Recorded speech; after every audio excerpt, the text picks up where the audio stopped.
नमस्कार मैत्रिणींनो, आज मी तुम्हाला जुन्या झालेल्या अशा या छोट्या प्लास्टिकच्या जारचा खूप सुंदर असा उपयोग करून दाखवणार आहे। तुमच्याकडे सुद्धा असे जुने खराब झालेले जार असतील तर तुम्ही सुद्धा ते फेकून न देता त्याचा असा वापर नक्की करून बघा। या जारला आपल्याला आता कलर करायचा आहे, त्यासाठी इथे मी व्हाईट ॲक्रेलिक कलर घेतलेला आहे। हा कलर आपण या जारच्या बाहेरच्या बाजूने करून घ्यायचा आहे।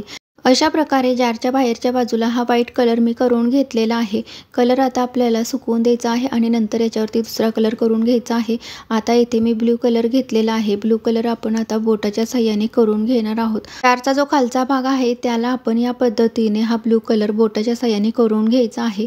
येथे हा कलर लावण्यासाठी तुम्ही बोटाच्या ऐवजी स्पंजचा सुद्धा वापर करू शकता। या पद्धतीने हा कलर मी करून घेतलेला आहे। आता आपल्याला हा कलर सुद्धा सुकवून द्यायचा आहे आणि नंतर याच्यावरती डिझाईन करायची आहे। जारला लावलेला हा कलर आता सुकलेला आहे, तर याच्यावरती आपल्याला आता डिझाईन करायची आहे। त्यासाठी इथे मी ब्लॅक ॲक्रेलिक कलर घेतलेला आहे। छोट्या साईजच्या ब्रशने आपण या पद्धतीने झाडांसारखी याच्यावरती डिझाईन करून घेणार आहोत। याच्यावरती तुम्हाला जशी डिझाईन करायची असेल तशी तुम्ही करू शकता। तसेच जे कलर्स आवडतात ते कलर्स तुम्ही याच्यावरती करू शकता। या पद्धतीची डिझाईन आपण याच्यावरती करून घेतलेली आहे। आता आपण इथे रेड कलर घेतलेला आहे। या कलरने आपण याच्यावरती असे छोटे छोटे फ्लावर्स तयार करून घेणार आहोत। येथे तुम्हाला रेड कलरच्या ऐवजी दुसरा कुठला कलर करायचा असेल तरी तुम्ही करू शकता। या पद्धतीने रेड कलरचे छोटे छोटे फ्लावर्स बनवलेले आहेत। आता आपण ग्रीन कलरने याच्यावरती पानांची डिझाईन करून घ्यायची आहे।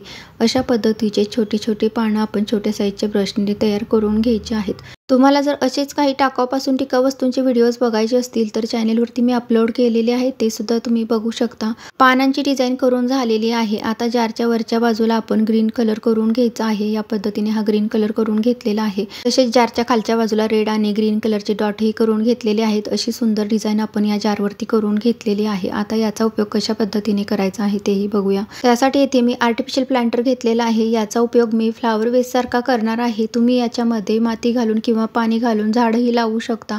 अशा या जुन्या जारपासून फ्लावर वेस बनवण्याची आयडिया तुम्हाला आवडली असेल तर तुम्ही सुद्धा असे जार टाकून न देता त्याचा असा वापर नक्की करून बघा। थँक्यू।